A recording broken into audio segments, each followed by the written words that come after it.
DPO lodhra Syed Iqrar Hussain की हदायत पर पुलिस की मंशियात फरोशों के खिलाफ बड़ी कार्रवाई। 2 मंशियात फरोश गिरफ्तार। मजीद देखते हैं डॉक्टर कादम अब्बास बलोच की इस रिपोर्ट में। District police officer Lodhran Syed Iqrar Hussain की हदायत पर जिला भर में जराइम पेशा अनासर के खिलाफ क्रैकडाउन जारी है। थाना सिटी दुनियापुर के SHO रोहा में जवेद की सरबराही में सब इंस्पेक्टर महबूब हुसैन ने पुलिस टीम के हमरा मंशिया फरोश के खिलाफ कार्रवाई करते हुए मंशिया फरोश नदीम को चार्जशीट करते हुए गिरफ्तार कर लिया। पुलिस ने मुलजिम के कब्जे से 1 किलोग्राम से ज्यादा चरस बरामद करके मुलजिम के खिलाफ मुकदमा दर्ज करके मजीद कानूनी कार्रवाई का आगाज कर दिया है।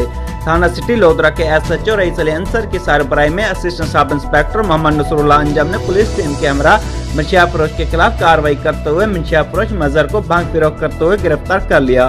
पुलिस ने मुलजिम के कब्जे से 12 किलोग्राम भांग बरामद करके मुलजिम के खिलाफ मुकदमा दर्ज करके मजीद कानूनी कार्रवाई का आगाज कर दिया है। District police officer Syed Iqrar Hussain ने मंशिया फरोश के खिलाफ कार्रवाई करने पर थाना सिटी दुनियापुर और थाना सिटी लोधरा पुलिस टीम की कारकर्दगी को सराहा है। District police officer Syed Iqrar Hussain ने इस मौके पर मीडिया से गुफ्तगू करते हुए कहा कि जराइम पेशा अनासर का खात्मा मेरी अमली तरजीह है। जराइम पेशा अनासर के खिलाफ जिला भर में क्रैकडाउन जारी रहेगा और जराइम पेशा अनासर के साथ आईनी हाथों से निपटा जाएगा। कैमरा टीम के साथ doctor Qadam Abbas Baloch, bureau chief, Raj news lodhra.